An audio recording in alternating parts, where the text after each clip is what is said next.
ces faits d'une extrême cruauté ont eu lieu dans la nuit du samedi 7 mai dernier à Niakaramadougou. Le corps sans vie d'une vieille dame âgée de 112 ans, victime de viol, a été retrouvé entièrement dénudé.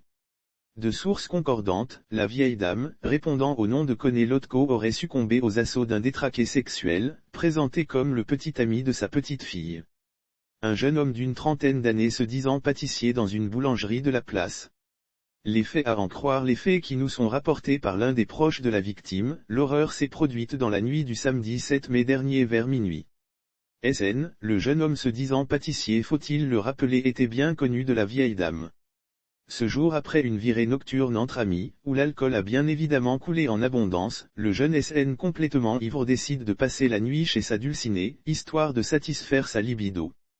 Il abandonne alors ses amis et prend la direction du lieu d'habitation de sa bien-aimée. Une fois au portail, il frappe. La vieille dame, sortie de son sommeil, vient l'ouvrir.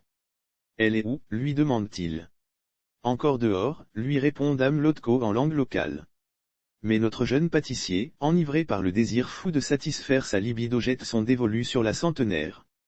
Après avoir assouvi son désir abject, le présumé coupable se rend compte que la mémé est inerte. S'ensuit une bagarre qui ne dure que quelques secondes.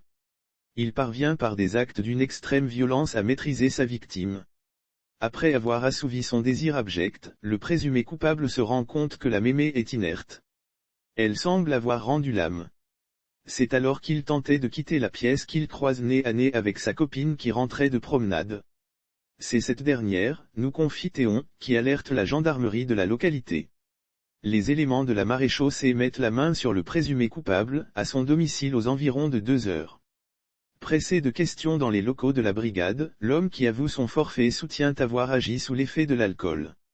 Lire aussi crime odieux, une vieille dame violée et étranglée par ses bourreaux, son corps jeté dans la broussaille. Le corps de la vieille dame a été déposé à la morgue, notre présumé violeur lui a pris la direction de la maison d'arrêt et de correction de Cassiola où il a été déféré. Le ministère de la Famille indique dans un communiqué que les autorités compétentes ont été saisies pour suivre le dossier. Le jeune homme risque de passer le reste de ses jours en prison.